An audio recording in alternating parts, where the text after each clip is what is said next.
We're getting pushback on the packaging, and I was like, oh shit, what are we gonna do? And so we changed the packaging. And a friend of mine that worked for another big distributor said, Vic, you're not ready for us. Like, we wouldn't take it, we won't push it, we won't do anything with it. And that was probably the biggest challenge for us, is understanding your distributor needs. Love that, love that. I think you guys both touched on really important things. Paying attention to these contracts and not paying people 2K flat for your first kind of year going out there, but learning from it quickly and knowing that you wouldn't do something like that again. And for you, Victor, it was definitely revamping the right way for your distributor, but also for yourself and for the brand's ongoing success. So thank you guys for that one. Amani, I'm gonna come back to you and say, Duke and Dame has been around for some time now, and one of the audience members asked us earlier about, what was it like when you started to raise capital? I think you have probably some really good insights there. So what was that initial capital raise like for you? What did you prepare for? What hurdles did you incur, and then how did you overcome them? So when we first launched, we were self-funded. So we, I always tell people now coming into the business that, how much do you have saved up? Because you're not going to make money for a long time. And so we were fortunate that we had saved. So we went into the business kind of knowing, all right, we're gonna self-fund.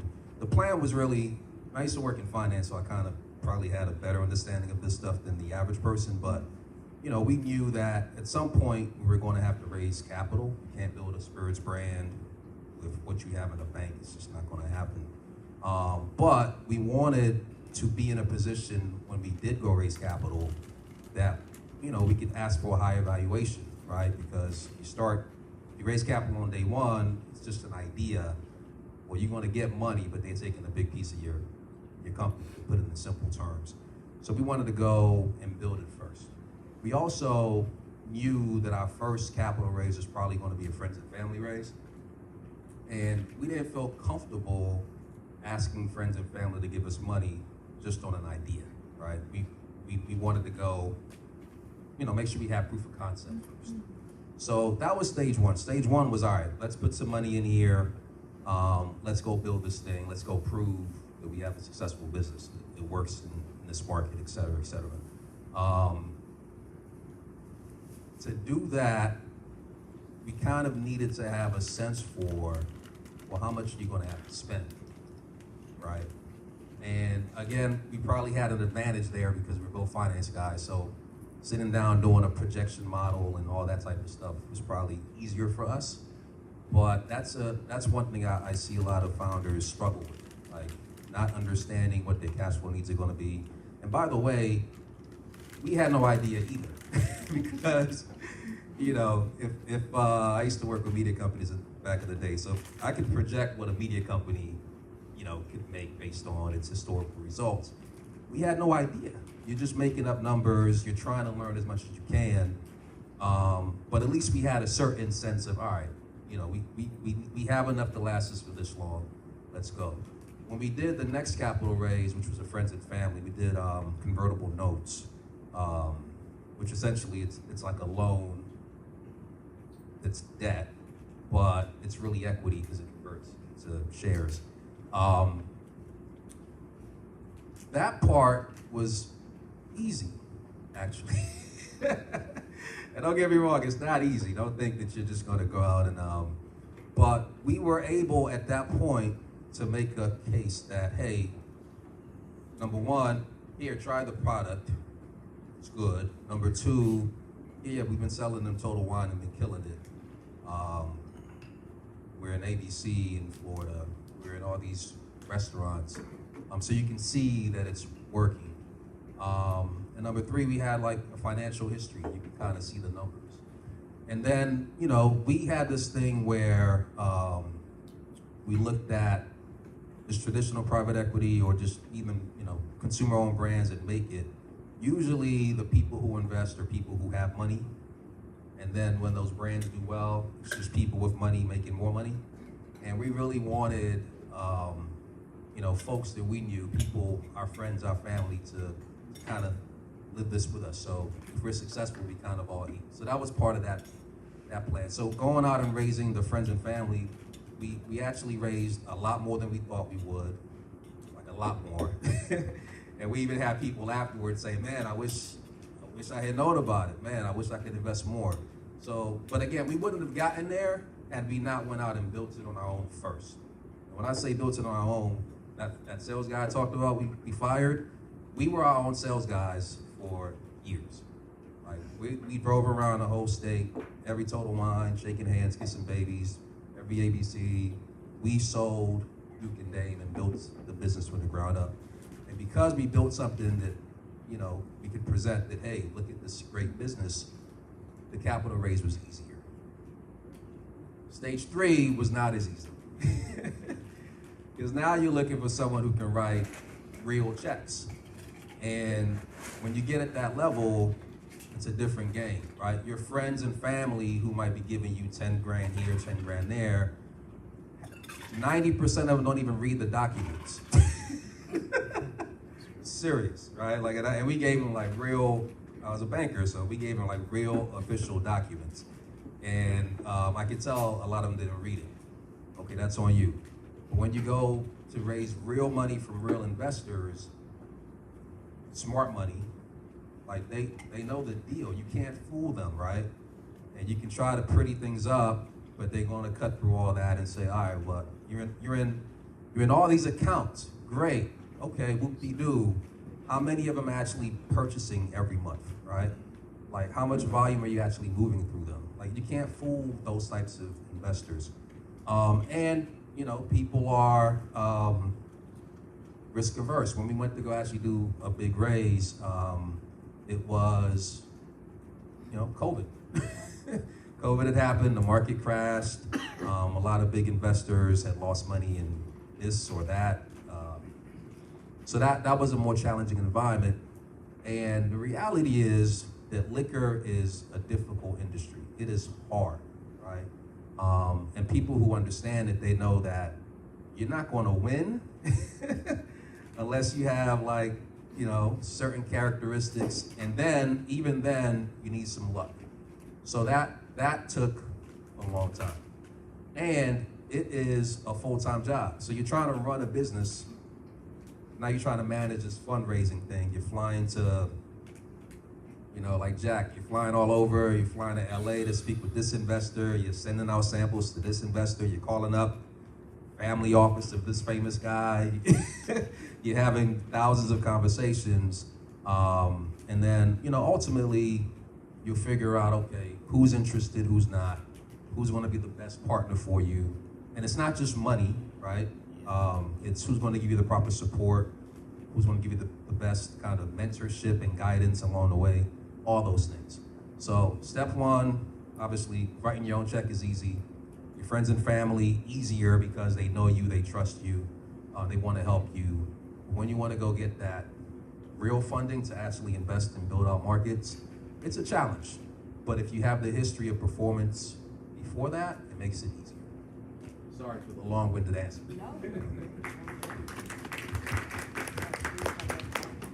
No, that was very insightful. Too many gems to be dropped to attempt to recap, but really, really great insights. For you, Victor, you actually recently just broke ground on a new distillery. Big things coming to Fort Lauderdale. So I would love to know, you know, where you are in this journey for the new distillery and kind of the idea of the vision and what's to come, the reality of it as well. Yeah, so just backing up a little bit, when I talked about one of the missteps or, you know, something like that, and not understanding the changes, and, you know, so with so many people now jumping into the space, I knew right away that we wanted to differentiate ourselves. We wanted to do multiple lines, not just one type of spirit. And so in order to do that, we wanted to have our own distillery where we could create different things. And that's why we have a vodka, we have a caramel vodka, we have a bourbon, we just released a rye whiskey, we got tequila coming in the summertime. And so when we started looking at the numbers of having other people do all these things for us in the amount of control we had.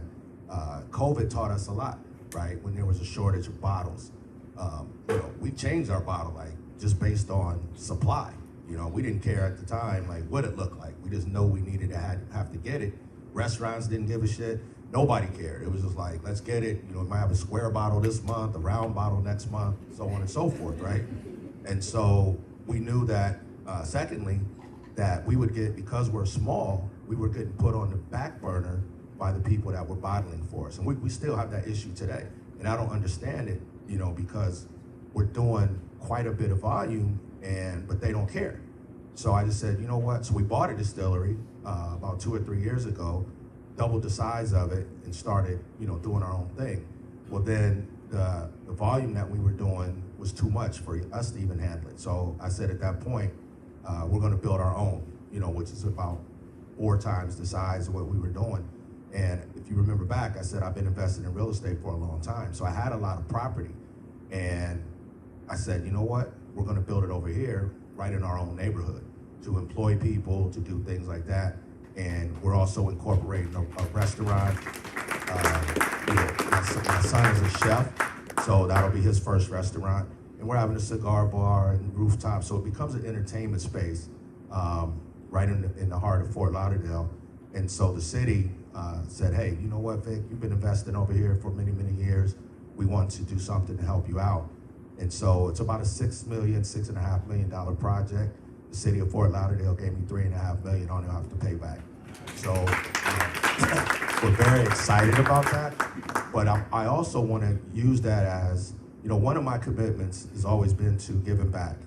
And I said, if we have this facility, so one of the things that we have is we have our own distribution. So we're a licensed distributor in the state of Florida. So we can bring in any brand, just like Southern or Breakthrough or RNDC or anybody else. So for us as Black people, it gives an opportunity. I told Lazar this. It gives us an opportunity for those that cannot get into this market. Pretty much everybody wants to get into Florida because it's the wild, wild west. Amani can tell you, we can do stuff here that we can't do in other states, right? And so this is a good test market if you're able to get into it.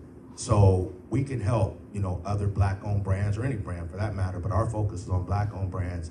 Get into the market, get your feet wet, see if it works for you, try it out.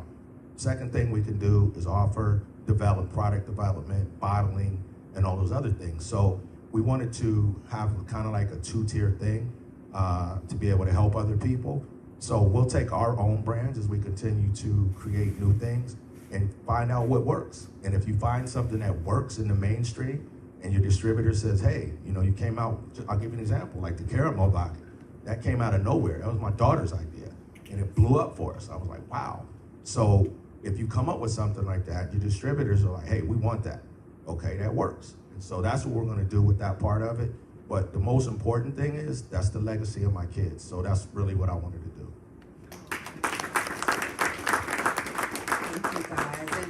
And it's my first time meeting you, Amani, and Victor George. We go way back. So I think one thing I have to definitely highlight is between the both of you, one thing that stands out for me is perseverance, strategy, and community.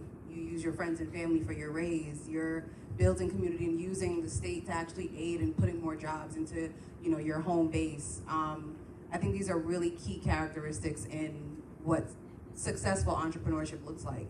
And I say successful because no matter where you are, you're starting, you're selling, your brand is still growing, it's still booming, you have the room to expand, you have the room to, get bigger checks or buy a distillery. That in itself is a success, no matter, how anyone wants to put it. So love that about you guys. So I had to definitely give you your flowers really quickly.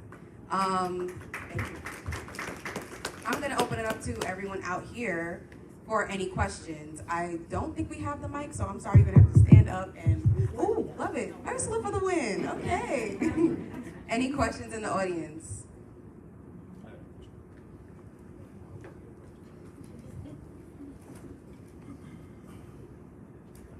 So this question is, excuse me, that was kind of loud, I apologize. So my question is for you, Vic, if I'm not mistaken.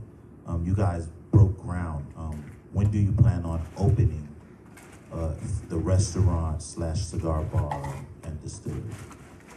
It's going to take us about 10 months to build the whole structure. And then we take that to what's called the vanilla shell. So that's like, imagine this space in here with nothing in it.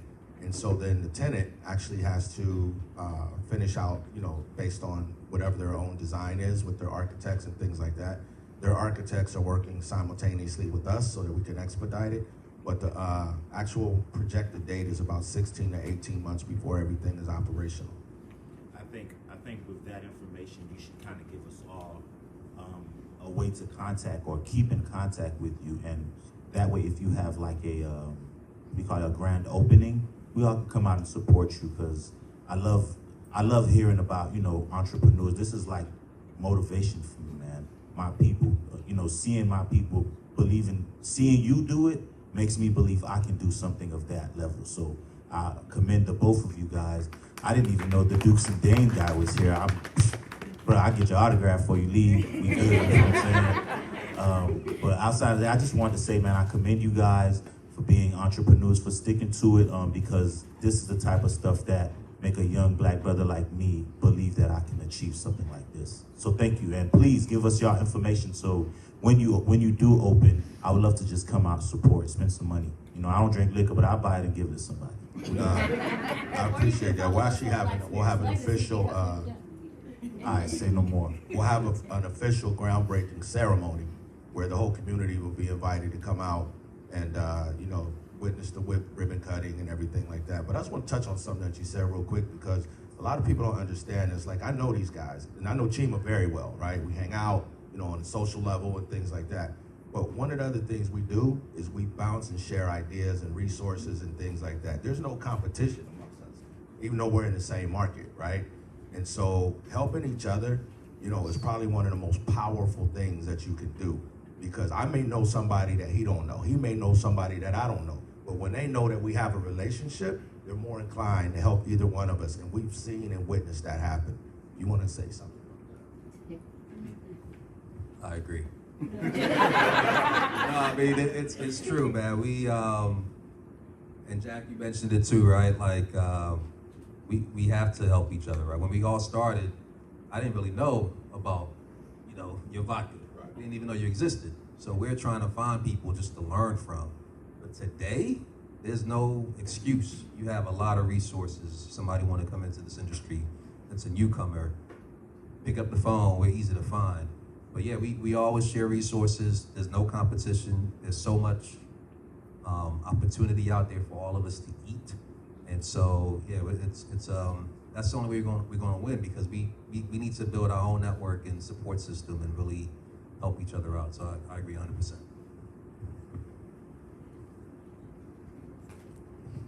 First of all, I want to give props to Vic for opening up a distributorship. I can't tell you what a big deal that is. Huge. We have been slowly, over the course of the last 10 years, seizing back the means of production, because we've been doing this shit for centuries. But distribution is the next level shit. Two questions. The first question is, how do you develop the network to actually sell it as a distributorship? And the second question is, do you plan to expand to other states? Well, I'll answer the second question first, and that answer is very simple, no, right? The distribution model is not, a big part of our business model. In fact, they're two different businesses, right? And so how are we able to do it? It goes back to what Amani was saying. You have to demonstrate that you can do it yourself, right? Getting into a big distributor sounds great, but it's really tough. You get lost. You don't get the attention. I heard you say back up the truck with a truckload of money, right? So the way you gain confidence in your distributor is demonstrating that you can do it, right? So the first go around when we were at Southern came to me. The second go around with Breakthrough came to me. They came to me once they saw we had a bourbon. That changed the whole game. And they said, oh, damn, he's in Eddie V's, he's in Capital Grill, he's getting all these major accounts. And the most important thing is building relationships. That's the number one thing. And so my advisory board is all people that have been in the business much longer than me. I mean, CEOs of major liquor companies. And so when you're able to get those kind of people behind you, it's very simple. That's like what they call the Rolodex, right? And so from a distribution standpoint, they want successful brands. They want brand partners. And so one of the things that we do, I think a little bit differently, is that we work very closely with our distributors and we hold them accountable, right? Is that, so we don't have a whole lot of salespeople, but we work in the various markets that we're in, we work with the distributors. So as an example, if we do a work with, we average opening 9 to 12 accounts in one day. So if you have a model doing that over a course of a month, you might get 15 to 20 new accounts, right? And that's just off one person. And then you send that person to another market the next week, so on and so forth. So that's our business model of how we've grown our points of distribution. So in 1 year, we went from 112 to almost 700. So that's kind of our model. I love that. And just to quickly add too, you guys talked about two things: network and learning and doing the research. And I think I have to speak on it because I'm a part of the team, but that's what Pronghorn is all about. We're about, moving some of those barriers out the way so that the learning isn't that hard, so that you don't go through some of the common mistakes, so that you can make the proper decisions sooner rather than later. So for any budding entrepreneur, especially in the spirit sector, and you need to, figure out, how do I start? Where do I go? What do I do? Reach out, put your information in the contact us on pronghorn.co and get that information for free, literally for free, of how to start, where to go, how does the 3-tier system work, how does distribution work.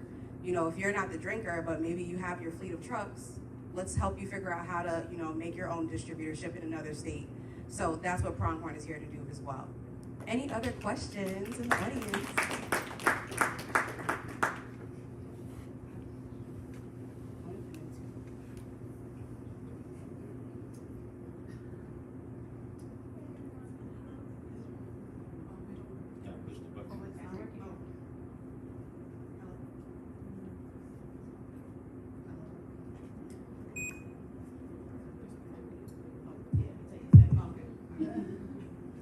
Okay, so hi everyone. So as a consumer, I just had a question about like the actual product. Like, how would you serve your product? Like, what recommendations would you give to us as far as like cocktails and making drinks? Like, how would you serve your products? Yeah, that's what we want to know. That's a real drinker's question right there. So we have a salted caramel flavored whiskey that's 100% natural. It includes a 2-year aged bourbon. So it's super high quality. It's very aroma forward. So when you open the bottle, try it back there, you get that beautiful aroma flavor, caramel flavor and aroma. And so we get that question all the time, like, what do you do with the salted caramel whiskey? There's a gentleman in the back, and I told him, man, I mixed this with sorrel, and it's amazing. And he was like, really? And he tried it. Like, oh, wow, okay. So for us, we have the beautiful thing about Duke and Dane, but it blends well with everything, right? You hear salted caramel and you think dessert, right? But I don't really make dessert cocktails. We make an amazing espresso martini. So if you can imagine caramel and coffee going together. So that's super popular. I like it. I don't love it, but everyone else does. I like to mix it, and we have cocktails on the website, by the way, in videos, dukeanddame.com. So my go-tos, number one, I tell consumers, drink it how you like it. A lot of people, when I try to give them ideas, they stop me and say, nope, don't mess with my Duke and Dane, because it's amazing, neat. When we do tastings, we'll get people who say, I hate whiskey. They try it, and all of a sudden, they love whiskey, right? We'll get people to say, no, I only drink vodka, and I ask them, well, do you drink vodka straight? They're like, oh, no.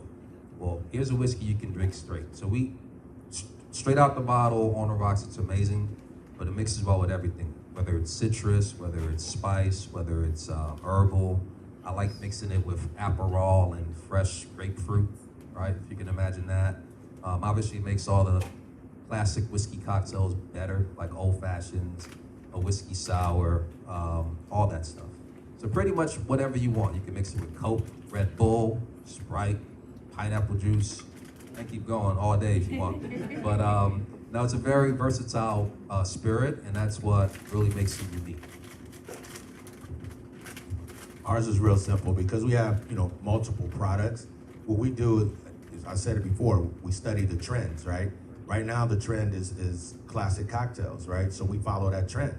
We don't try to reinvent the wheel. He mentioned espresso martini, the list goes on and on, whether it's just a straight martini.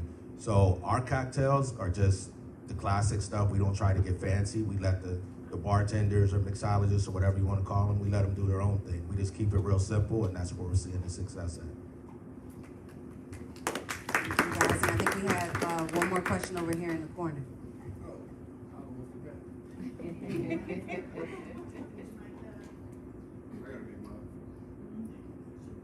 We cooking? Hey, so just real quick, when you guys are going through your trajectory of success, right, and you start looking for investors, whether it's families and friends, and then you went out to outside entities, what were some of the fundamental foundations you was looking for as people that's invested in the company? And two, were you more or less looking for interest investors, or you gave up some of the equity in your company? And if you did so, what was the deciding factor of how you were going to go that direction and giving it up? When you say interest investors, what do you mean? So basically, they're just investing to do a short-term investment to get some interest off you, basically make money and then get out of there, versus someone having equity in the company and moving forward. Like a loan, you mean? Yeah, like a loan. Yeah. So we startups, just as a rule, you probably don't want to take out debt, right? You think about it, when you're building a startup, it's going to take a while to build that business, right? So you don't want to be in a position where your investors are coming back saying, hey man, remember that money I gave you last year? I'm gonna need that back. You can't be in that situation. So for us, it was always, we wanted folks who were looking at this as a long-term investment, and we made that very, very, very clear. And so that's kind of how, and like I said, we did a convertible note structure, which, again, it's debt, but it's really equity. For us, we wanted folks who understood this was going to be long-term. And that's what it was.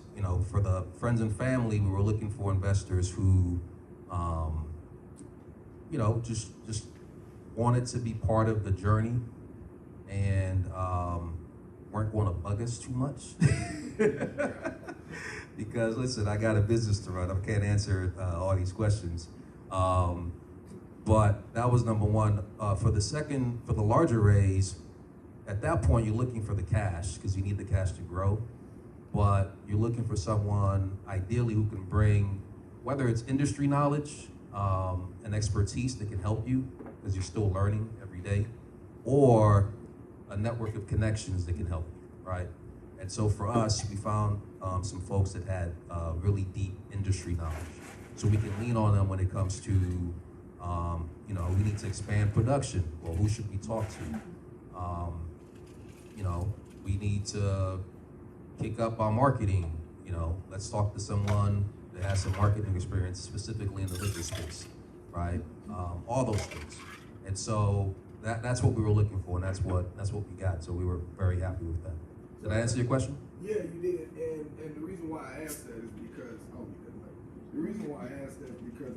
when entities start looking for investors, and I'm just throwing this out for the greater the good, it's more or less to get investors that's going to be added value to help the olive branch grow.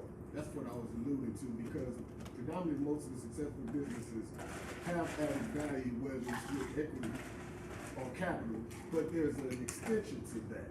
Meaning I won't get a guy that's into shoes that's not added value because he got a boatload of money, even though it may help, Right. but to vet it, whereas till we grow together, basically in the Right. same field. That's all. Ideally. But listen, the last time I did a panel, a young lady came up to me afterwards and pulled me to the side and said, so what do you do when you run out of money to make more, right? And the reality is, that's sometimes you need money. So it's nice to say, oh, you want somebody that can bring strategic advice and all that type of stuff. If you need a check, you need a check. So there are going to be times when you just gotta, you know what I mean? But yes, ideally, you want a long-term partner, you want someone that's going to be a great partner. So I don't really have much more to add to that. You guys both said it, but having done it before, for us, it was all about industry partnership. Someone that understands and shares the same vision, your exit strategy, whatever it is, and you work toward that goal of whatever that is, right? Money is just not everything. You gotta be, also, if I could share anything, is that, you have to be in a position to keep it going. I dig in my pocket like all the time, right? Even when I say, okay, I'm done with this, I don't have to put any more money in, there's always more, right? So, you gotta be prepared to do that, but having a strategic partner that can, that shares the same goal of where you wanna get to, that you can bounce it all off of, that's the most important thing. Awesome. And I guess I'll close it out for everyone. And my last question to you both is, what are some of the personal goals in terms of ownership and the continued growth of your businesses? So what's next?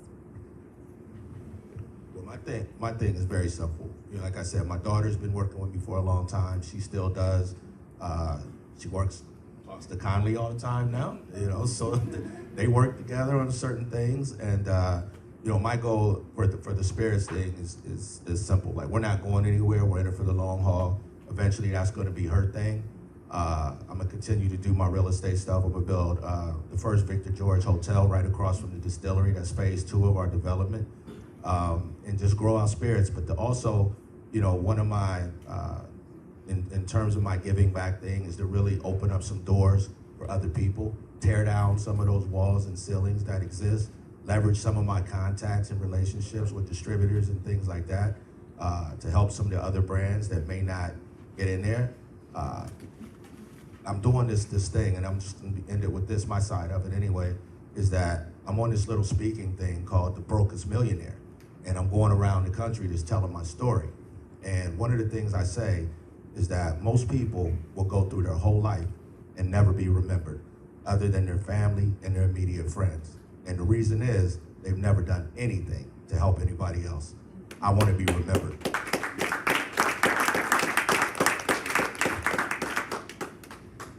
For Duke and Dame, for us, the next step is really growth. Right now, Florida's our home market. We're also in Michigan and New York. We're on Carnival Cruise Lines.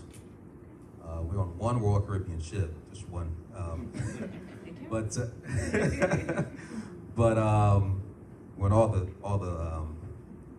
what do you call it? I just went blank. We're on all the Carnival ships though. So for us, it's about expansion, right? So we wanted to kind of grow in a smart way. A lot of times when you grow too fast and you're doing too much, that can kind of lead to your demise. And so we're looking to, probably starting next year, really start thinking about how we expand our network. Because the goal ultimately is to have Duke and Dame found everywhere. Right now you can get it online everywhere pretty much, but we want to be able to have Duke and Dame when you walk out of your street, out of your door and go down the street to your store, you can find it no matter where you are. So for us, we're focused on that growth right now. And we'll see where that takes us, if we can have this conversation in 5 years and we're everywhere and now we have options and we can figure out what we want to do then we'll be in a good place. Thank you so much, Armani. Thank you so much, Victor. Please give it up for these two gentlemen. Awesome. Thank you, guys. We're going to go into segment 3. Cocktail break. We all need one. Let's get the energy up.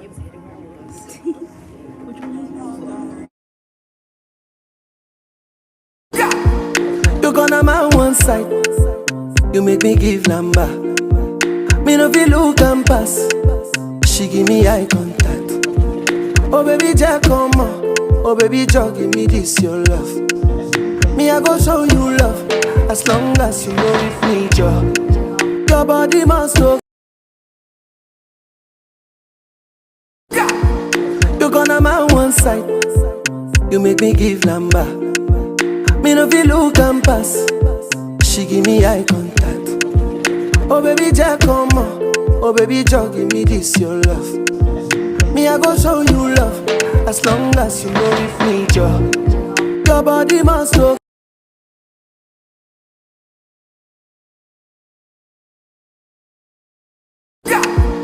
You gonna my one side. You make me give number. Me no feel look and pass. She give me eye contact. Oh baby, Jack, come on. Oh baby, Jack, give me this your love. Me I go show you love as long as you know with me, Joe. Your body must go. You gonna my one side. You make me give number. Me no feel look and pass. She give me eye contact. Oh baby, Jack, come on. Oh baby, Jack, give me this your love. Me I go show you love as long as you know with me, Joe. Your body must go.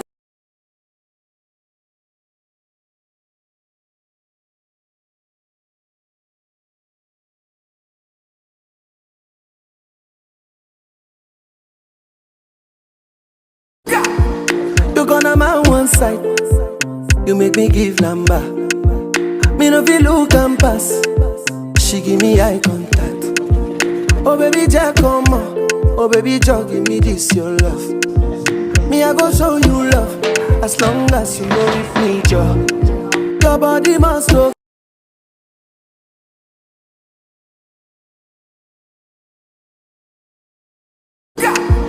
You gonna my one side. You make me give number. Me no feel look and pass. She give me eye contact. Oh baby, Jack, come on. Oh baby, Jack, give me this your love. Me I go show you love as long as you know with me, Joe. Your body must go. You gonna my one side. You make me give number. Me no feel look and pass. She give me eye contact.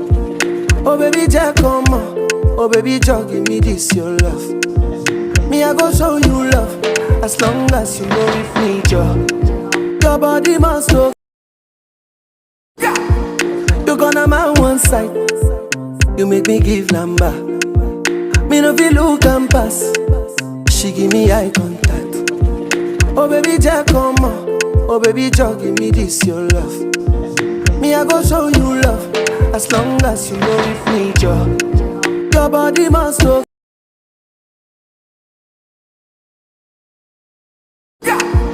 You gonna my one side. You make me give number. Me no feel look and pass. She give me eye contact. Oh baby, Jack, come on. Oh baby, Jack, give me this your love. Me I go show you love as long as you know with me, Joe. Your body must go. You gonna my one side. You make me give number. Me no feel look and pass. She give me eye contact. Oh baby, Jack, come on. Oh baby, Jack, give me this your love. Me I go show you love as long as you know with me, Joe. Your body must go. You gonna my one side. You make me give number. Me no feel look and pass. She give me eye contact. Oh baby, Jack, come on. Oh baby, Jack, give me this your love. Me I go show you love as long as you know with me, Joe. Your body must go. You gonna my one side. You make me give number. Me no feel look and pass. She give me eye contact. Oh baby, Jack, come on. Oh baby, Jack, give me this your love. Me I go show you love as long as you know with me, Joe. Your body must go. You gonna my one side. You make me give number. Me no feel look and pass. She give me eye contact. Oh baby, Jack, come on. Oh baby, Jack, give me this your love. Me I go show you love as long as you know with me, Joe. Your body must go.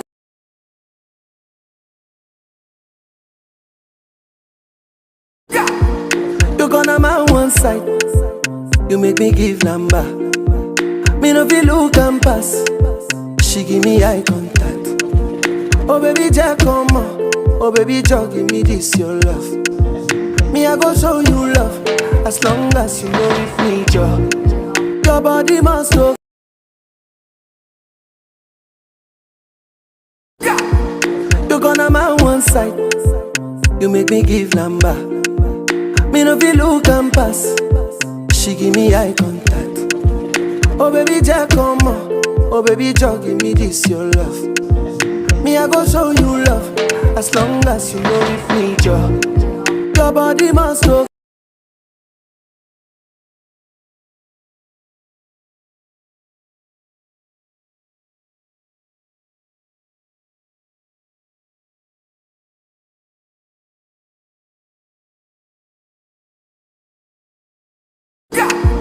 You gonna my one side.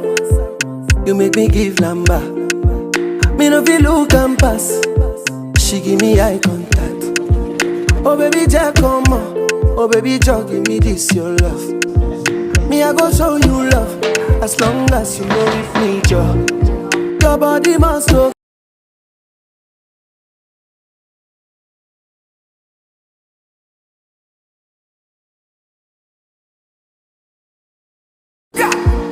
You gonna my one side. You make me give number. Me no feel look and pass. She give me eye contact. Oh baby, Jack, come on. Oh baby, Jack, give me this your love. Me, I go show you love. As long as you know with me, Joe. Your body must go. You gonna my one side. You make me give number. Me no feel look and pass. She give me eye contact. Oh baby, Jack, come on. Oh baby, Jack, give me this your love. Me, I go show you love. As long as you know with me, Joe. Your body must go.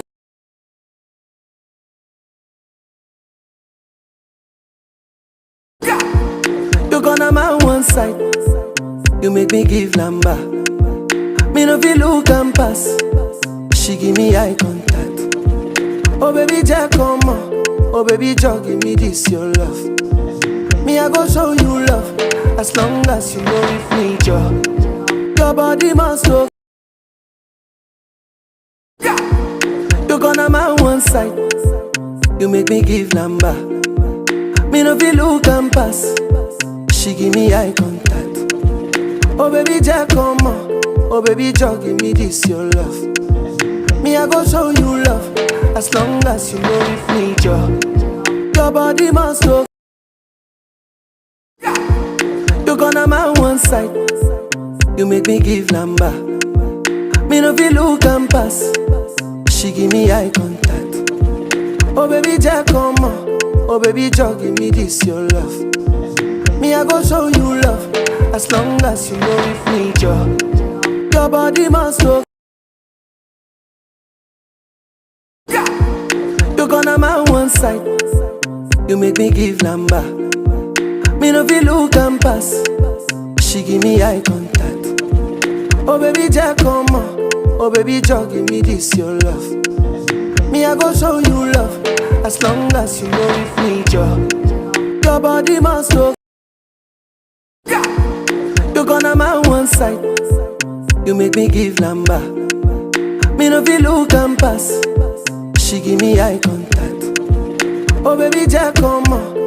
Oh baby, Jack, give me this your love. Me, I go show you love. As long as you know with me, Joe. Your body must go. You gonna my one side. You make me give number. Me no feel look and pass.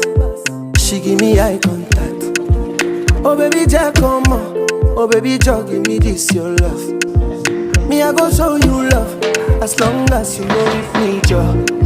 Your body must go. You gonna my one side. You make me give number. Me no feel look and pass. She give me eye contact. Oh baby, Jack, come on. Oh baby, Jack, give me this your love. Me, I go show you love. As long as you know with me, Joe. Your body must go.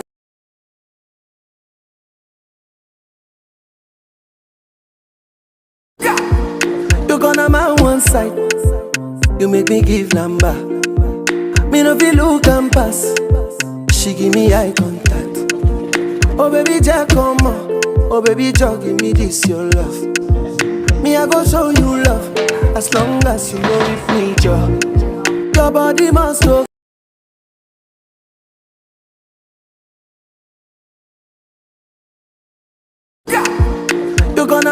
side, you make me give number.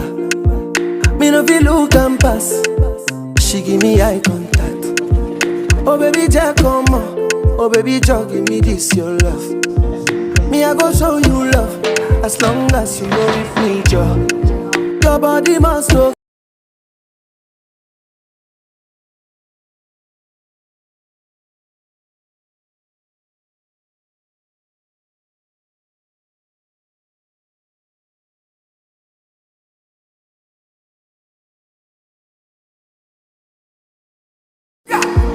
You gonna my one side, you make me give number.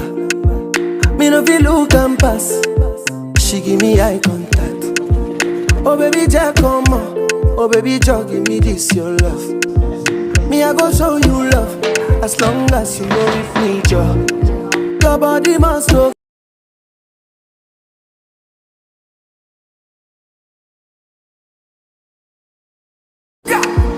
You gonna my one side, you make me give number.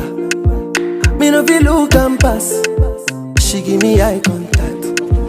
Oh baby, Jack, come on. Oh baby, Jack, give me this your love. Me I go show you love, as long as you know with me, Joe. Your body must know.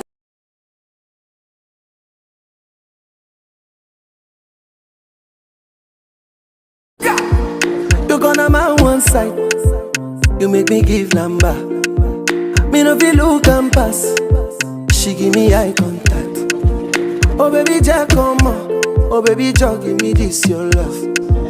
Me I go show you love, as long as you know with me, Joe. Your body must know.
We ready to close the show.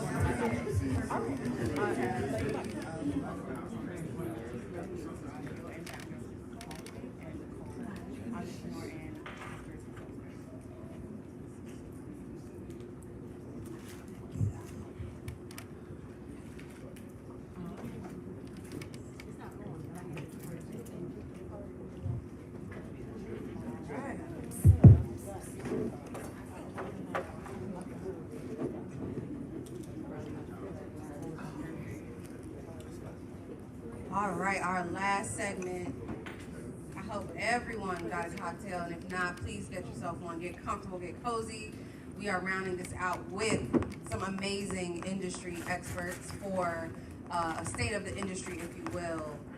from the Liquid Forum point of view. So I will let you guys round robin. Maybe Nicole, if you want to kick us off with a brief introduction. Hello, everyone. Nicole Reeves here. I am in transition from working with a large distributor, establishing a vendor program within the spirits industry, to now supporting brands and vendors in.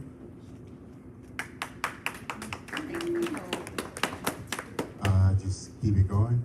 Steve Brown, I'm at Pronghorn. I have about 10 years experience in the bev alcohol industry, so I worked for Diageo, Pernod, worked for a startup company called Crooked Marker. Also dabbled in chocolate for a little bit, so yeah, that's me. Hi everyone, I'm Ursula Dunn. I work for Diageo. I am the Global Quality Manager responsible for the Americas.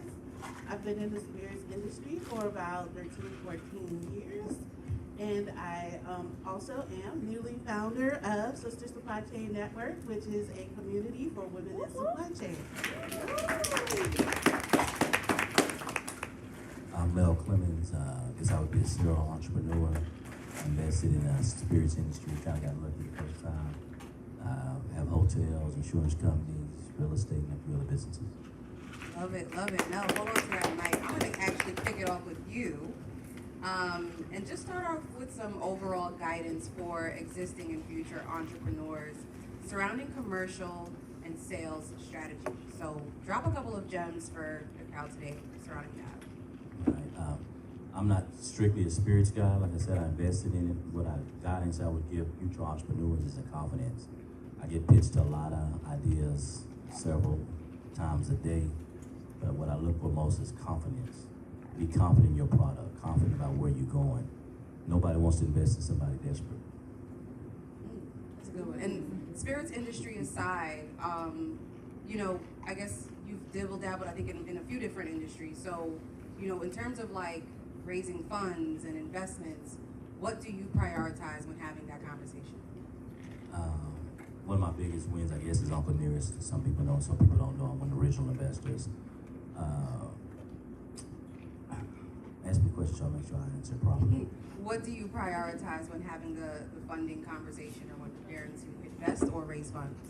I've never raised funds personally. I always use my own money. But when I deal with people who are raising money, we look for people that I invest in, the person first. No matter what your business strategy is, I'm gonna look at the person. Do you have the foresight? Do you have the vision? Do you have the experience? Or do you have past knowledge of it? And if you don't, are you smart enough to align yourself with people who can complement your weaknesses? So when I met the CEO of Uncle Nearest when they was first pitching it, I'll just give y'all a story. The valuation of that business back then, I think we had 1.5 million in sales in 18 months. Our valuation was $75 million. So how I got involved, they went out to the NBA players because they wanted minority money. We're a black-owned company, but we didn't have a lot of minority money. So they went out to the NBA players and had all their financial people on the line. I negotiate contracts for athletes for a living also. So when they got them on the phone, they they told the story. But when you're in those big rooms with a lot of money, a lot of different races, unless you give somebody a taste on the back end, they normally don't vouch for you, no matter who the athlete or who the entertainer is. You have to have somebody vouch. But I believed in the story so much, I said, whatever y'all do, I'll match everybody. I saw the vision. So you want to be able to articulate your vision about where you're going. And if you're dealing with investors or people going to give you money, you need to have a plan for exit strategy too. No matter how good your plan is and how much you love your product, if you're looking for me to invest, you need to say, okay, Mel, this is our long-term goal. This is where we're going. This is why you get a return on your investment. Because everybody doesn't love your product the way you do. I love that. I love that. I'm going to pass it to you, Ursula. You get to be kind of in the inner workings for some of the largest brands in the country via Diageo, but you also did a secondment with us at Pronghorn. So what did that experience teach you in terms of the importance of supply chain when you think of, you know, investing in a company, or, you know, what a company should be prepared for? What are some of the findings that you found there? So yes, it was a great pleasure to have the opportunity to take a little break from my day job and go work with Pronghorn for about 14 months to help kind of build up the framework for supercharging you. And one of the things that stood out to me is in just the industry in general, is that you guys have always heard, offense gets the glory, defense wins the game. Because supply chain is defense, right? Everybody starts up a brand, you love your product, you want to get out there and sell it, you want to market it, but a lot of times not enough attention is being paid taken into the supply chain portion. And that's where you're really gonna win. That's your cost. Your optimization of your supply chain is gonna make a huge difference on how much you can put back into your business from a marketing standpoint, from getting those salespeople in there. If you're not making enough money to put back into your business, then you're gonna be dead in the water. Another thing is quality. So a lot of the brands are using co-packers, right? And initially, they give you the liquid, they give you the packaging, it's beautiful, exactly as you want it, and you think it's gonna continue. However, you have to build a relationship with your co-packers to ensure that you have the proper quality management systems in place that are gonna give your consumer that same flavor profile every single time. That you're gonna get that same packaging application of your labels every single time. So holding your co-packers accountable to the standard of the product that you have set is absolutely essential. And I could go on, but I'm not going to take up too much more time. No, I was just gonna say, you're probably speaking like 10 different languages right now to some people in the room who aren't so familiar with the inner workings in the back end. So for the earlier stage companies, and early stage to me can even be up to 4 years active in this industry, what are some of the best practices, maybe the top 3 tips you would give from a preparation standpoint? From a preparation standpoint, so we all black people too. Some of our allies here too, right? You know what was put in that macaroni and cheese at the family reunion, right? You're gonna know the ingredients, right? It's the same thing with supply chain. We need to bring that same resilience with knowing what's going into our products. So even with the co-packers who source for you, understand what is going into the finished product, how much it costs, who's sourcing it, what quality checks do they have in place to make sure that it is going to perform to standard as well. So that is number 1. Know what's in that mac and cheese, okay? Number 2, one of the things that I would say is familiarize yourself with supply chain. It's not the sexiest, it's not the easiest to understand, but really, really familiarize yourself with, even at a high level, supply chain. 3, you don't have to know everything. You can bring in people who know and understand supply chain for you. Same thing with attorneys, same thing with accountants. You guys may not be an accountant. Bring in an accountant, bring in a lawyer, bring in a supply chain expert, so that you make sure that you deliver on your promise for you. That is absolutely the perfect segue to go right to you, Steve. That's right. Okay. So as someone who, controls and potentially, oversees a lot of the dollars for Pronghorn, what do you suggest founders consider in terms of setting themselves up for financial success? Yeah, I mean, as far as setting yourself up for financial success, I think Ursula touched on it, accounting, right? You have to make sure you have an accountant or at least a bookkeeper. Having a finance person, if you're not Amani, who knows finance, that's within your own business, making sure you have somebody that can manage your cash, manage the ins and outs, close your books on a monthly basis, that make sure you know what's coming and what's going out of your pocket. If you don't know the ebbs and flows of your business, if you don't know when you're getting paid, or even when something is due, you can find yourself in a point where you're strapped for cash, and now you're trying to figure out who you have to get cash from. You don't want to be in that place where you're necessarily overly desperate for cash, where you have to source debt, as Amani talked about before, sourcing debt or sourcing something to just make it to the next month. So I would say the biggest thing is accounting, doing a cash flow forecast, also just budget management, making sure that you're paying attention to what you want to spend on a monthly basis, and then also making sure that just because something comes in and it sounds good and it glitters in gold, everything that's glitter is not gold, and you want to make sure you're not overextending yourself before you know you're getting paid for something else. Love that. Thank you so much for that. And then just to stay there too, I think Amani also mentioned there are moments, you know, as a supplier where you need a check. What solutions exist out there that maybe most founders don't know? Obviously Pronghorn, yes, but what are the other options? I mean, besides Pronghorn, I mean, there's really nothing. But no, just joking. I mean, other than Pronghorn, I think, you know, some of the things that you can get into, I think there's certain banks out there that if you have to look into, you know, that if you're at a point where you're, I think, 2 years or younger, there's certain banks that'll give you a line of credit if you're, you know, 2 years or younger. The other thing is, you know, if you're doing a friends and family raise, and then there's other things with just like inventory financing. So there's companies out there that will do PO financing, inventory financing. All of those will kind of help you from, you know, a standpoint of like bridging that gap if you're not trying to bring on additional investors, or if you're not trying to take, you know, I guess long-term debt where you have to pay for it on a monthly basis. So those are some of the things that you can look for. But, you know, to your point, early on in your life, you don't want to get into a point where you're in a lot of debt and you're pretty much just making money to cover your debt. You want to make sure that you're making money to cover your marketing expenses, cover your sales expenses. So, you know, try to limit debt as much as possible, and use that, you know, when you can as your last resource. But there's companies like Pronghorn, there's other companies like Cleveland Avenue, a few other, you know, investors that, you know, will be willing to, you know, take a chance on a startup company or on a, you know, a startup beverage company and really help you kind of get to where you need to go. I love that. And speaking of getting to where you need to go, Nicole, you are now coming into this entrepreneurial, you know, journey, stepping into this yourself. So, you know, what are some of the hurdles that you're facing? And what are the service offerings that you're looking to kind of put together and pilot this and get things going? Sure.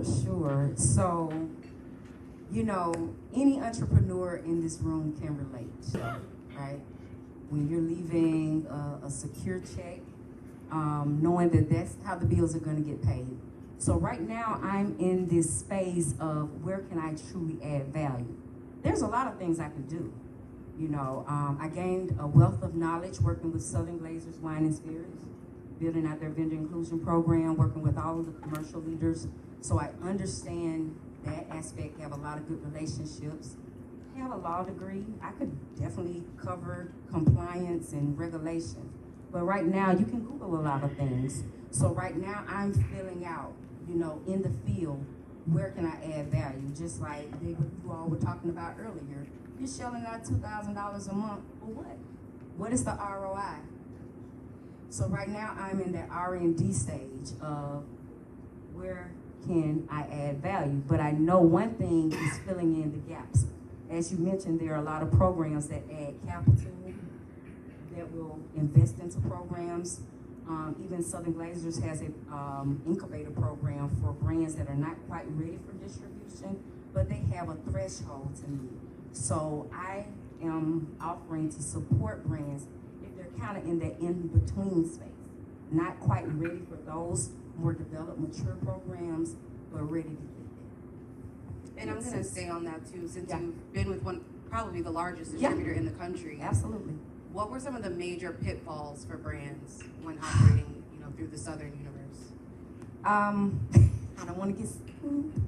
Well, you don't have to say. I'm No, I'm gonna keep it very high level. Keep it very high level, but I will say, you know, that Victor made some points, and the brands have far much more experience than I would ever have. But I will say that, you know, it's about your story. It's about how compelling you are. And excuse my country from Alabama South, when my grandfather says, it's a poor dog that didn't wag its own tail. What are you doing for yourself first? To show that you're worthy of that investment, and what is your ROI going to be? You know, if you're looking for someone to invest into you, so they are looking for how much research you've done, you know, how much market research you've done, how the quality control of your product, the sustainability of the consistency of the product. You know, is it going to be worth the time and effort to, make that investment of distribution or anything else.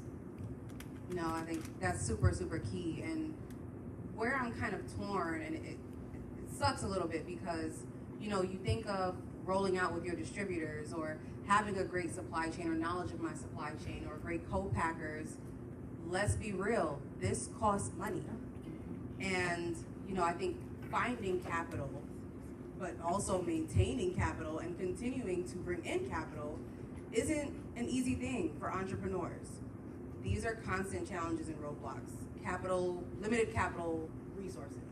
So I think for Steve, Mel, and especially maybe Mel, what do you look for in entrepreneurs? And what does a strong business case look like? And honestly, Steve, same thing for you. And then what are some of the best practices and advice that you can give? What I'll get most impressed with is when you know your numbers. I'm a numbers guy. You trying to talk or pitch or explain to me your vision, but you don't know your numbers, how many sales you're gonna do this year, what your projection is for next year, how much does your product cost, how many cases are you moving, you know, if you don't even have the basic knowledge, it's kind of tough for me to believe in your vision. But it's okay if you bring the right person in with you. Every salesperson might not be the math person. Every accountant is not the operations person. But you have to know that when you're having conversations, because these people, y'all been hustling, so y'all know what it is. You don't get opportunities to pitch to the right people every day. So when you get your opportunity to sell to the right person, you better be ready. You might not get a second chance. So you better, like speaking of which, when you heard Jackie tell her story when he came to the restaurant and he had the bottle made up, but he had 2 bottles. Could you imagine if he just had 1? How the story would have been different. Successful entrepreneurs understand that every day. Failure is not an option. He could have just came with 1 bottle. Then when he met the guy, he had nothing to give him. So you got to be prepared for that. That's one of the best practices, and persistence. Like, a lot of people get to me because they stay hungry. You can't just call, you say, hey, well, I called 3 people last week, but they didn't call me back. That shit ain't gonna get it done. Now, if you're trying to get to the next level, you gotta be hungry. Kind of like when Eric Thomas told a story when he was walking in the ocean, and the water got deeper, deeper, and deeper, and it went over his head. He said, you know how you wanna breathe when that water's over your head? That's how you gotta want success. If you're trying to build your brand, you gotta want like you want air to breathe. You gotta want that focus and want that hunger. Not a lot more to add after that. I think, you know, you talked about it being prepared, knowing your numbers. I think, you know, one of the things that we see a lot is that when you're coming to the meeting, you know, come prepared to talk about, as you talked about it, your plan. Like, what is your plan going forward? Your plan could be the most astronomical plan it is, but having a plan is important. I don't, you know, when we're talking to people and we talk to you about getting ready for pitch and you don't have a pitch deck, when we meet you the second time, you should have something on paper, even if it's an outline of where you want your pitch deck to go. Because the biggest thing you can do is waste somebody's time that's looking to invest in your company, and that's time that you're not going to get back, and that's a look that you're not going to get again from that investor. So being prepared, being ready, being focused, and being passionate about your brand that you're building. I think through passion, shows your authenticity and shows what you're looking to do and what you're looking to build. If you're not passionate about it and you're looking at it as a quick hustle, the spirits game is not a quick hustle. You're not gonna make money in a year, you're not gonna make money in 3 years. You may be lucky if you make money in 7 years. And that's like real, you know, cold facts. So just being prepared to like put your boots on, go out in the mud and really stomp through day after day after day, gaining a new store, gaining a new distributor, gaining a new market. Just having a plan and moving forward. I love that. For both of you, are you actively investing in the spirit space? Yes. I've been flooded with questions about this. I'm excited about what y'all doing. Like I said, you know, it's kind of hard because like I picked the unicorn, so everybody, I can't hold to the same standard, even though it is going to be another unicorn. It is going to happen. But it's hard for me, since I'm not a spirits guy, I'm an insurance guy, I'm a real estate guy, to pick through it. But yes, I am actively looking, and what I'm looking for is the opportunity to help the next person become a millionaire. Also, to put them in a position where they can grow. And the person who I'm looking for, or who investors are looking for, you're gonna make mistakes. I see a lot of entrepreneurs give up because they make mistakes. Every company that's made it has made many mistakes. So if you fumble that first time, like he did, shit ain't over. You just gotta keep pushing. Like, I'll give you a quick story. Today, I had a meeting with one of the biggest real estate developers in the country, Don Peebles. Anybody know Don Peebles? Mm-hmm. He's like one of the biggest developers. I was not prepared. I lost my luggage. My plane wasn't on time. And I got him a customized bottle with his name on it. What you think I did with the bottle? It was in the luggage. I wasn't prepared. I came in there with a sweatsuit, a Nike sweatsuit in to one of his buildings downtown condos. I'm not prepared. But I came in there with the same confidence I come in with every day. I expressed my regrets for not being appropriately in the right attire, but I articulated my view and my vision so he can still feel it. No matter what you look like, no matter what mistakes you make, if you have that confidence and self-belief, people will feel it. You can feel energy. You know when somebody's about to do something in life. So when you coming in pitching your ideas, thinking about what you want to accomplish, go in there with that positive energy and keep pushing, keep believing. So yes, I am looking. I think you touched on something when you talk about like building the next like success. I mean, that's what we're all about, really. So we're not just capital, we're supercharging, as we talked about it. So, you know, anybody that we've invested in, they can tell you that we're there with you, you know, really through thick and thin. Like, we'll talk to you about your distributor contracts, about your pricing, you know, in market, about your supply, making sure that, you know, you have the right bottle, you know, labels, corks, everything like that. So, you know, we look at ourselves as strategic money and smart money, where we're trying to make sure that those dollars that we invest in you are moving and really looking to grow your business, versus just saying like, here's a check, now go figure it out. Like, we'll talk to you about, you know, as Vic said, like his daughter is talking to Conley on a, you know, probably a daily basis at this point. Like, we talk to every company that we invest in about business is going, what's their plan, how can we help you? And, you know, what do you need? What is the resource you need? Or what is the, you know, the contact that you need in order to keep your business the way it's going? Another thing I want to add real quick is that what made me invest in some of the business, they created a little bit of scarcity. Meaning, I know they wanted money, but they acted like, hey, well, we might miss you. You might be a little too late. So creating kind of like a woman make you want a little bit. You got to be wanted a little bit. You got to create that in business, make them want you a little bit. And then, but one thing you have to be cautious of is not to BS too much, especially if you know a numbers guy. I see a lot of people pitch, hey, I'm moving 8,000 cases. So how much money did that cost you? How much did you make off it? If you can't say those numbers, don't look like a fool in a meeting with a math guy. So make sure you can massage the numbers, you can massage the conversation, but don't bluff it. Don't lie. I don't think, Steve, you're not investing in nobody you catch lying. No, that ain't gonna happen. Love that. Thank you guys so much. And to come back to the ladies, they're talking so much about preparation and what to have ready. And I think, Nicole, you can probably speak to the readiness from a distribution standpoint. And I think, Ursula, I would love for you to expand on, from a resources and tools standpoint, what is out there, what exists to help brands with this readiness or help them journey through that to get to the point of gauging the attention of an investor.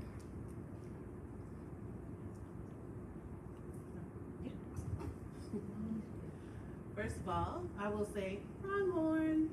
Absolutely. Pronghorn is absolutely a great place for you to start as an entrepreneur in the spirits industry, because they've built the infrastructure not only for the portfolio brands to be the support that Steve mentioned, but also they have several communities and things that you can leverage to get that expertise and knowledge to build that foundational, you know, basic plan that you're trying to put before your investors.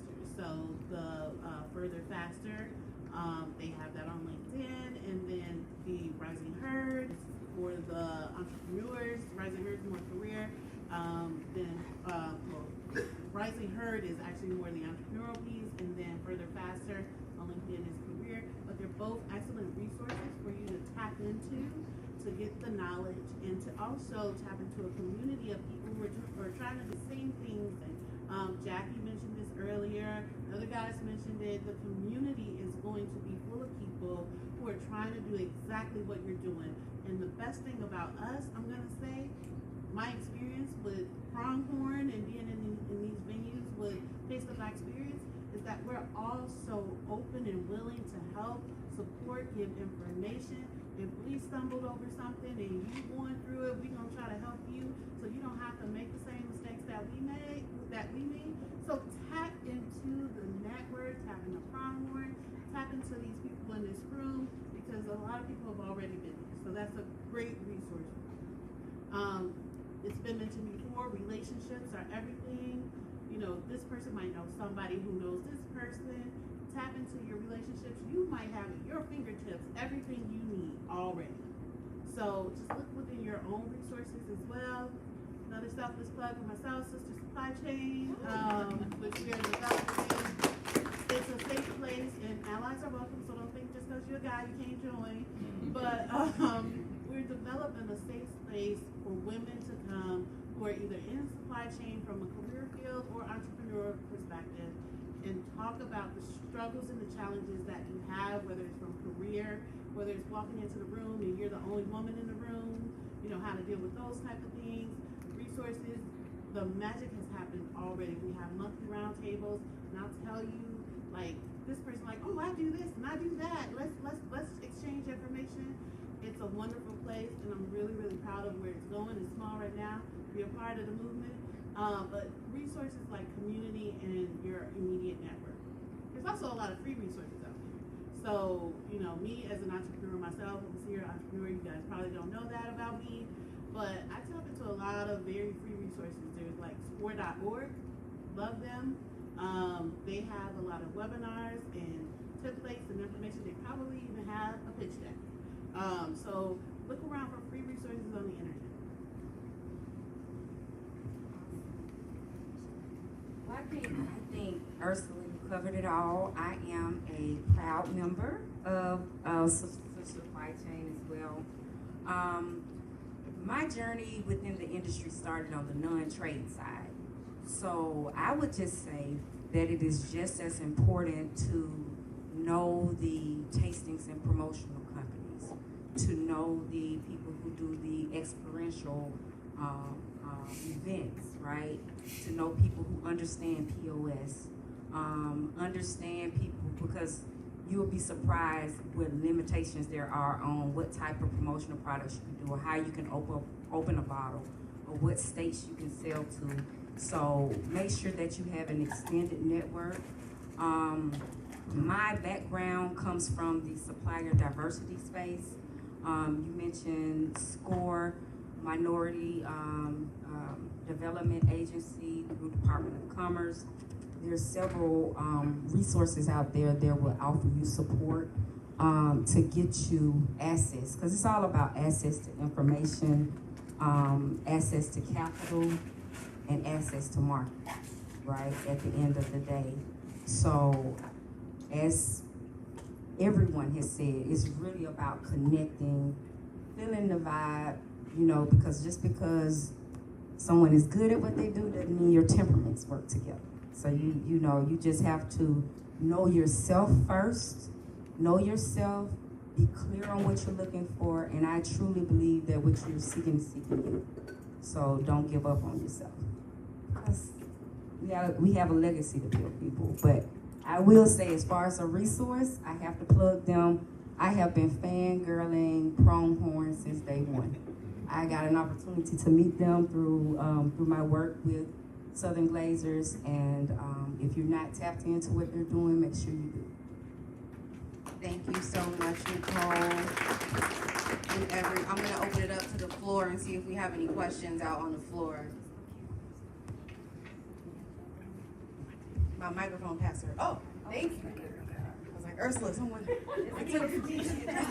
Oh, gee, thank you. Who was first? You go first. Okay, so this question is for everyone. Is there an industry that you didn't invest any time or money in that you would love to, and why? Cannabis. I think that is the next one to pop and blow. So I'm really interested in getting into the cannabis space. Girl, okay.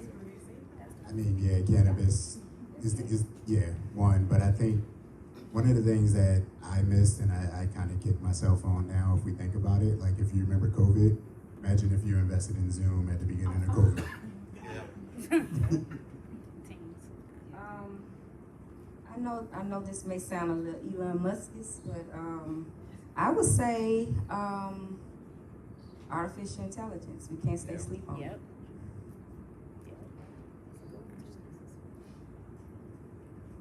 One of my business partners started an emergency ambulance service for like $2 million 4.5 years ago. And I'm a cash flow guy, so I like to see cash flow on a monthly basis continuously. And he's not, so he likes to let it sit and grow.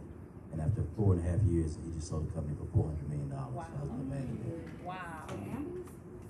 Emergency service, medical. Wow. That's the rooms that we're not in a lot of times. We don't know what's in it. We see what's on the internet, what's on TV. It's some money made that we ain't never gonna get in those rooms unless we push our way through. That's one of them. Go ahead, Jackie. So I get sent pitch decks every single week from different investors, not investors, from different entrepreneurs, trying to get feedback and advice on what I think is gonna be good in their decks. I'd love to know what mistakes you guys see in pitch decks.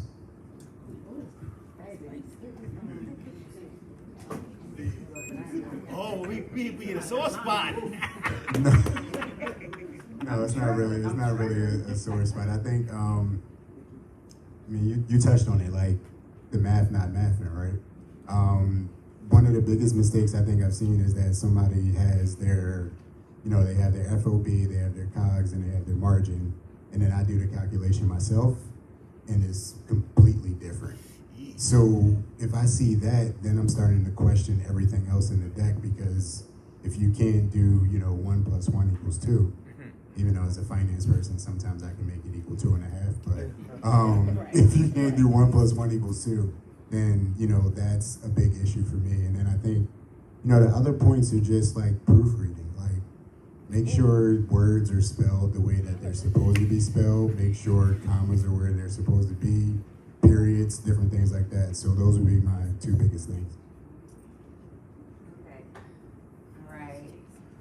And look, I would say this. I have looked at so many decks, heard so many pitches, right, from people who are trying to get business within these companies that I've worked with.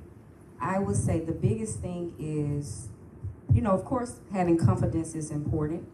We want to hear how great you are and how you're the best thing since sliced bread, but what problem are you solving? At the end of the day, you have to make it make sense for the audience that you're presenting it to. You're great, we love that for you, but you have to show value, you have to show what problem you're solving. I would say the story, your story, not amplifying your brand story in your deck. That's your one time to really sell who you are and who your brand is.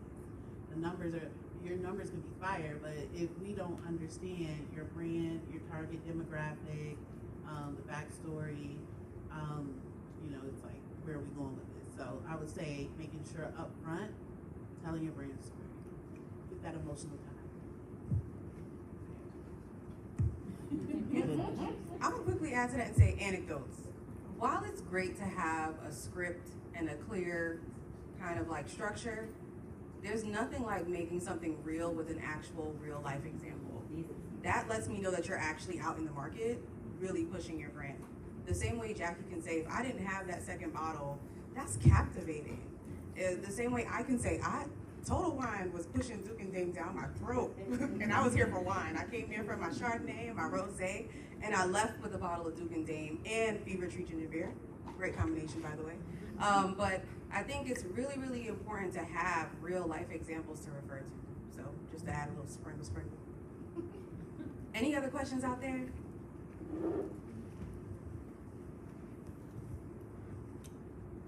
Okay, thanks. So I have a question for the investors on the panel. So I do a lot of work and done a lot of work over the years with both investors and entrepreneurs. And there are two things I've never seen. I've never seen an entrepreneur and an investor agree on valuation at the beginning.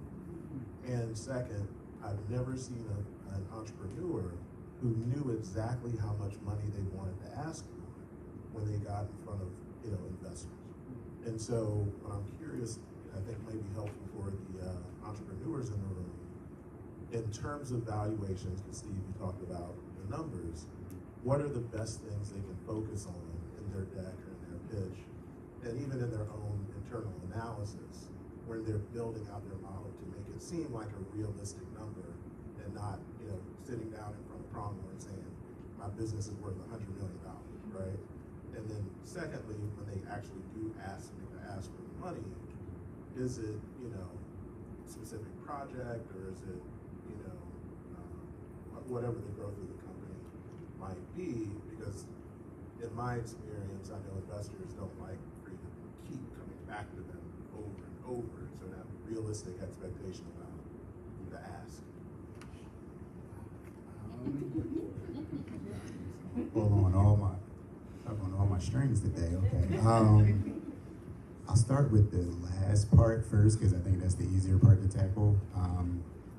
When it comes to like cash and how much you're asking for, I think the best thing to do is start with use of funds and what are you going to use those funds for. So like everybody can think about, if I'm going to hire a marketing firm for a year, how much does that cost? If I'm going to hire a salesperson and not pay them $2,000 flat, but I'm going to, pay them based on cases they sell. How many cases am I looking for them to sell, and what's the expectation? And then adding in that number. How much does your inventory cost? How much would it cost for, an accountant or a finance team? So I think you can get to a number just by doing a realistic calculation of everything that you want to spend the money on. I know, at Pronghorn, we ask, companies, what do they need for the next 6 to 12 months? The reason why we ask what do they need for the next 6 to 12 months is because, John, as you said, some people may try to get too much money up front to when now they're taking a bigger chunk out of their business than they need to, and they're not allowing their business to grow to increase their valuation to when they need that bigger check. So that's where we always focus on from that standpoint is what do you need for the next 6 to 12 months? What are the use of those funds? And then, also building in a contingency plan, because no matter what you think you may need, you probably need at least 25% more. Just make it a number. From a valuation standpoint, that's where it gets difficult, and that's always a fun conversation. We go through valuation conversations with everybody that we talk to. What we see from an industry standard is that a typical multiple is anywhere from like 6 to 10x. So that's where we start. There are 6 to 10x of revenue. So that's where we start. And from an exit standpoint, that's where we see like exits are from, that standpoint. When you look at cap, it would be a little bit higher, but as you know, when you're going down to like your cap, you have your A&P and different things in that nature. I think there are some aspects that are within the business that may be able to increase that multiple, like, the problem that you're solving or the niche, or, what is it out there that differentiates your product in another product.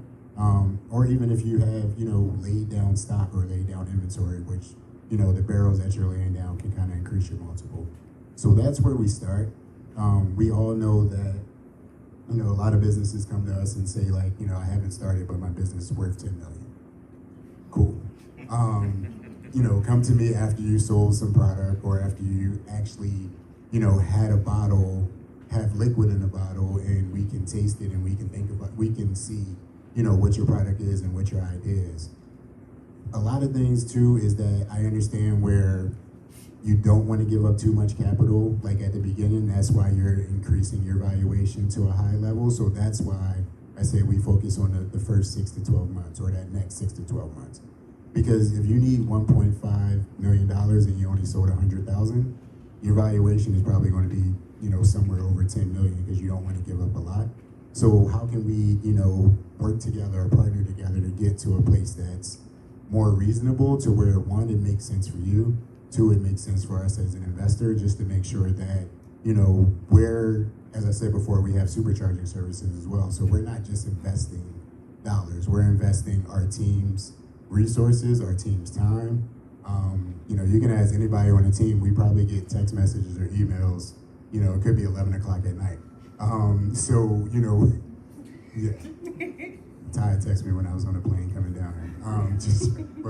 you know, because we're, you know, we look at ourselves as strategic, you know, money, that's where we're starting our evaluations at, because we understand, you know, the spirits industry, we understand what it takes, we understand, you know, what the future, you know, exit revenue could potentially be. So we're not overinflating you to then when you go to another investor, they say, you know what, that investor gave you 10 million, but now I'm telling you your business is worth 5 million, so now you have a down round and you're paying your other investors more than they would originally get from their initial investment. In the pitch decks that caught my attention, what I noticed was it showed me the exit strategy for other companies. So it might show Whistle Pig, or it might show whatever liquor company has sold. But not only did they show me what they sold for in revenue, it showed me where they were at the beginning stages in comparison to the person who was showing me a deck. That was unique. So when I picked the big winner, they showed me where we are at 18 months compared to where they were, and we were above people who sold for 100, 500 million. That strategic little thing, because I can see that. I'm a numbers guy. I can visualize at 18 months we were ahead of the same person who exited for 50 to 250 million. So that was a big plus. Another big plus was comparisons of all the bourbons, all the whiskey companies, and showed their strategic pathway to success. So I can see on the chart, year 1, year 2, year 3, it showed their evaluations, showed the numbers sold, it shows that, Mel, if we get to this point, this is where we're worth. And I knew my percentage of the company, so I just calculated that. And each time they came back to me for another investment, you know, now we're doing the cognac, I can kind of see the strategic goal. Anyone else with any questions for this group before I ask the closing question? All Hey, good? Can I ask a question? Yes, please. All right. Yes, sir. So that tip that you just gave about the data, the average person doesn't have access to that data. So what advice would you give us in terms of making that? You know what I mean? Like, in our pitch deck, we had stuff like that. Right. But I also have banking friends. So I can get comps and all that type of stuff, but the average person doesn't have it. So how do they make that case to convince someone like you, hey, this is a great investment? And I'm gonna say this, and not in an asshole way. The average person doesn't become a multi-millionaire or billionaire. And that's what he's saying. So it takes That's not what I was saying. Oh yeah. Well, he was saying the average person ain't gonna do it. But what he's asking is how you get that information. I'm gonna answer that question twofold. My grandfather was blind, ran a convenience store, had 6 kids, and when he died at 85, he had $30,000 in the bank. My mom and brothers and sisters still ain't never saved $30,000. So failure and excuses was never gonna be an option in my household. So I can't even fathom that. So my answer to him would be, you won't find it if you want it. I met John Calipari, who's a basketball coach. And I was pitching my son to him. My son's a basketball player. He said, Mel, send me some tape on him. I said, well, how'd I find you? He said, if you really wanted, you'll figure it out.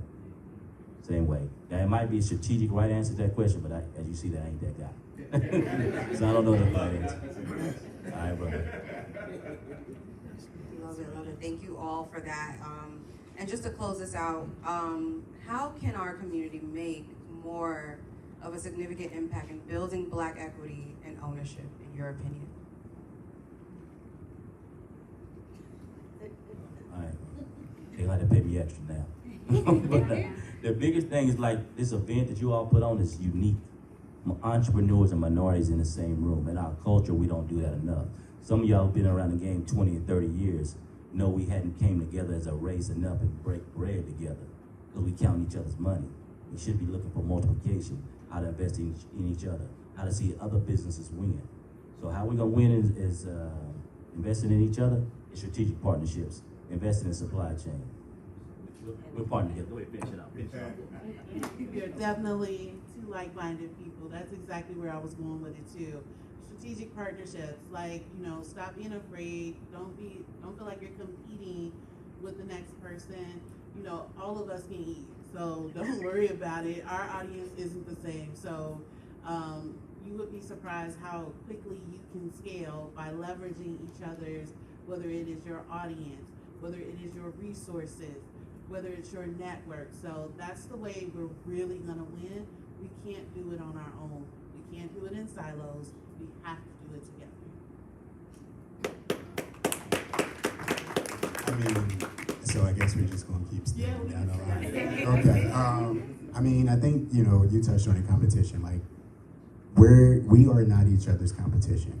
So when we take that out the equation and we work together to help each other, like we grow stronger together, and we're a bigger force when we're all aligned and when we're all focused on what the goal is, which the goal is to make every Black-owned spirits brand pop, right? So if you have a sales guy, and open that sales guy up to somebody else, because ultimately that can then maybe save you money, and now that person that is your sales guy is going in with a bag full of liquors and saying, hey, I have 5 brands that I'm partnering with. So eliminate competition within each other and within ourselves, and really just work together to grow the overall community of spirits.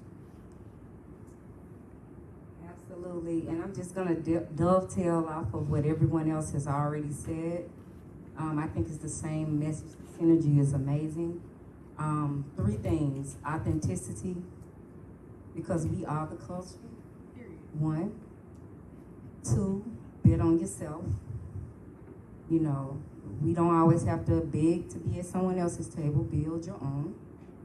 And 3, partnerships, the power of partnerships. We have to be more strategic about vertical integration.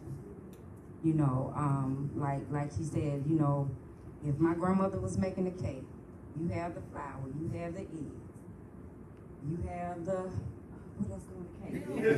Oh Lord, we're going to cake. Yeah, the vanilla, the extra. Yeah, you know what I'm saying? I need that. Someone has the pan, someone has the oven. We all get the cake. So definitely have to have those partnerships and be strategic about it. Collaborate over competition. I just want to add one more thing. Building off of, I forget which one of the gentlemen said about leaving a legacy. A lot of, everybody in this room is Black history in the making right now. And what you leave as your legacy is going to be more about who you helped than what you did for yourself. Yeah. So be very, very, very focused on helping others. That's gonna help you grow. So I want to leave a legacy, like these fellows. So if that is your focus and not the money will come. So focus on the legacy. And lastly, more money will come when we rotate our dollars. Who is your Black lawyer? Who is your Black accountant? Who is your Black insurance agent? Who is your Black real estate agent? You got to rotate that dollar. And you got to be patient with the minorities. They've been in business. We're going to make mistakes. Master P said it one time. He said, you criticize me for my rap chips. I've been in here 20 years. Chick-fil-A, Lay's been around 100 years. So you got to be patient. And don't buy the other liquor because it's $3 cheaper. And you got to challenge your coworkers when you go to work to order that beer that's minority owned. Order that sandwich that's minority owned. When you have your meetings, are you going to a minority owned restaurant? But you want them to support you.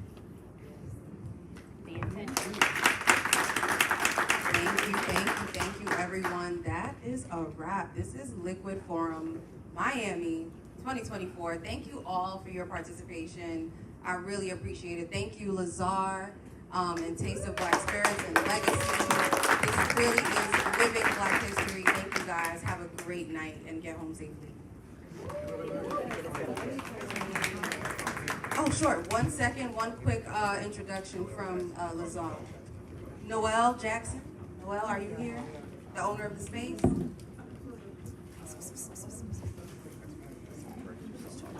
So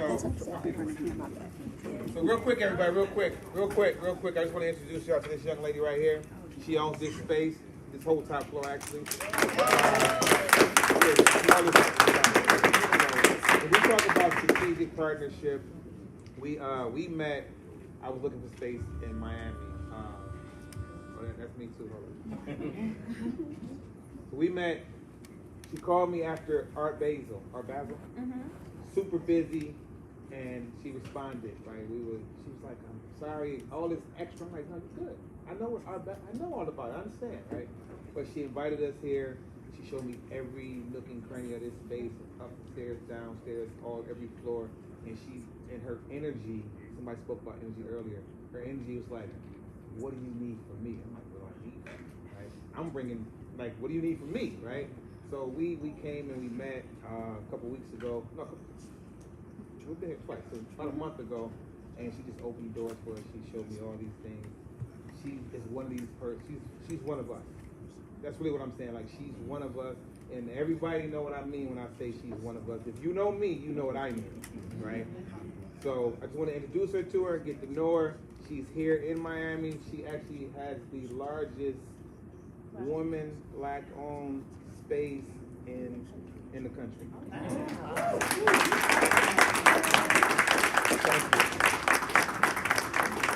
You don't like being on the spot either, sorry. Excuse me, everybody, real quick, one more. Can we please give a round of applause to the facilitator to share with us?